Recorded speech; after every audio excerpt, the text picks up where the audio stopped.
কল্যাণী বইমেলার আজকে বিশেষ যে আলোচনা হলো যে এই রাজনীতিতে পশ্চিমবঙ্গে এই যে অবক্ষয় চলছে, দুর্নীতি চলছে, বিশেষ করে আবার এইখানে যে আরজি করের বিষয়টিও উঠে এসছেন। ডাক্তারবাবু রয়েছেন অন্যতম এই আন্দোলনের নেতৃত্বে, প্রথম সারিতে আছেন প্রদীপ দাস। তো এখন যে আন্দোলনটি কি পর্যায়ে আছে, যে আমরা মনে করছি যে আপনিও বললেন সুপ্রিম কোর্টও সেইভাবে সুবিচার করেনি, এড়িয়ে যাচ্ছে, এবং এইখানে যে সন্দীপ ঘোষ যে জামিন পেয়ে গেলেন, অভিজিৎ মন্ডল যে জামিন পেয়ে গেলেন, এই ব্যাপার থেকে আপনারা কিভাবে দেখছেন? দেখুন, জামিন পাওয়া নিয়ে কিন্তু আমাদের সমস্যা নেই, জামিন পেতেই পারেন, কিন্তু যে কারণে জামিনটা পেলেন সেটা আমাদেরকে আহত করেছে। যে সিবিআই নাকি চার্জশিট জমাই করতে পারলেন না, এবারে চার্জশিট জমা করতে না পারা মানে কিন্তু চার্জ তৈরি করা হয়নি। তাহলে আদালত গ্রাহ্য প্রমাণ যদি সিবিআই জমাই না করেন তাহলে আমরা বিচারটা পাবো কেমন করে? তার মানে আপনি সিবিআই এর উপর আস্থা নেই, এটাই তো প্রমাণিত হচ্ছে। বিষয়টা আস্থার নয়। দেখুন, সিবিআই হচ্ছে আমাদের দেশের সর্বোচ্চ তদন্তকারী সংস্থা এবং সুপ্রিম কোর্ট হচ্ছে আমাদের সর্বোচ্চ আদালত। আমরা জনসাধারণ হিসেবে, চিকিৎসক সমাজ হিসেবে আন্দোলন করতে পারি। নাগরিক সমাজ আমাদের পাশে আছেন। আজকে এই মুহূর্তে ধর্মতলায় ধর্ণা মঞ্চ হয়েছে, হাইকোর্টের রায় আমরা পেয়েছি। আমাদের প্রথমে পুলিশ বাধা দিয়েছিলেন, ওখানে ধর্ণা মঞ্চ করা যাবে না, তারপরে হাইকোর্ট থেকে আমরা রায় আদায় করেছি এবং আমাদের আন্দোলন চলছে।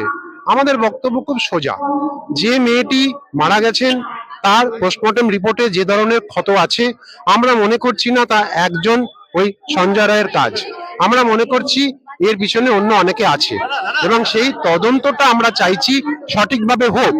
আজকে আমরা মনে করতে চাই, সুপ্রিম কোর্টে যখন শুনানিটা চলছে তখন কিন্তু একজন সুপ্রিম কোর্টের বিচারপতি বলেছিলেন যে আমার বিগত 60 বছরের জীবদ্দশায় এই ধরনের কোনো আমরা রিপোর্ট পুলিশের দেখিনি। উনি অবাক হয়ে গেছিলেন। হ্যাঁ, অবাক হয়ে গেছিলেন। এবং আমরাও যখন শুনছিলাম শুনানির পর্বটি, যেহেতু লাইভ হচ্ছিল, আমরাও তখন মনে করেছিলাম যে এর ভেতরে একটা অদ্ভুত সুপ্রিম কোর্টকে এরকম হতবাক করে দিয়েছে। তাহলে কি ভয়ঙ্কর ঘটনা ঘটেছিল। আজকে সাপ্লিমেন্টারি চার্জশিটও নেই, কিছুই নেই, তাহলে আমরা অবাক হব না? আমরা দাবি জানাবো না? আমরা বিচার পাচ্ছি না সেটা কি বুঝতে পারছি না? তাই জন্য রাজ্যের মানুষও ক্ষিপ্ত আর আমরা চিকিৎসক সমাজ আহত। আমরা আবার ধর্নায় নেমেছি। গণতান্ত্রিক দেশে প্রতিবাদ তো করে যেতেই হবে, আমাদেরকে বিচার ছিনিয়ে আনতে হবে। আজকে সেই হতভাগ্য বাবা মার কথা ভেবেও আমরা কষ্ট পাচ্ছি। তাদের তো সব গেল, একমাত্র সন্তান, কন্যা সন্তান, এত স্বপ্ন দেখেছিলেন, তাদের তো কিছু রইলো না। বিচারটুকু কি আমরা পাবো না? এটুকুই আমাদের বক্তব্য এবং এটা আমাদের দাবি যে আমাদের বিচারটা দিন। আচ্ছা, আপনার এই আন্দোলনের যে আবার যে শুরু হয়েছে, এটার কি আরো ব্যাপকতা বাড়ানোর কোনো প্রক্রিয়া, পরিকল্পনা বা কি কর্মসূচি আছে এরপর? আমরা আশা করছি যে সিবিআই, আমাদের উপেন বাবুও বলেছেন মাননীয়, যে সিবিআই তদন্ত এইভাবেই করে, ধীরে ধীরে করে। কিন্তু আমরা এটা দেখিনি যে কখনো চার্জশিট ছাড়া কেউ জামিন পেয়ে যাচ্ছে। আজকে সিবিআইয়ের ইতিহাসে বোধহয় এটা নেই। সেক্ষেত্রে আমরা কিন্তু আতঙ্কিত যে তাহলে কি কিছু মিস হচ্ছে। আমরা মনে করাতে চাই আমাদের সর্বোচ্চ তদন্তকারী সংস্থাকে, একই সঙ্গে আমাদের আদালতকেও আমাদের আবেদন যে আপনারা বিষয়টা দেখুন। আমরা সাধারণ মানুষ, চিকিৎসক সমাজ, আমরা দাবি করতে পারি, আমাদেরকে বিচারের জন্য আমরা রাস্তায় নেমে আছি, আন্দোলন করছি, কিন্তু আমরা এখনো আশা রাখছি। আমি আরেকটা কথা জানতে চাইছি আপনার কাছে, মানে বৃহত্তম গণতান্ত্রিক দেশ ভারতবর্ষ বলা হয়, তো সেইখানে এই রাষ্ট্র ব্যবস্থা, এই বিচার ব্যবস্থার প্রতি কি লোকের অনাস্থা এসে যাচ্ছে না? আমি আমার বক্তব্যে আজকে বললাম যে গণতন্ত্র রক্ষা করার দায় কিন্তু প্রত্যেকটা নাগরিকের, নির্বাচিত সরকারের এবং সরকারের যে 3টে স্তম্ভ প্রত্যেকের।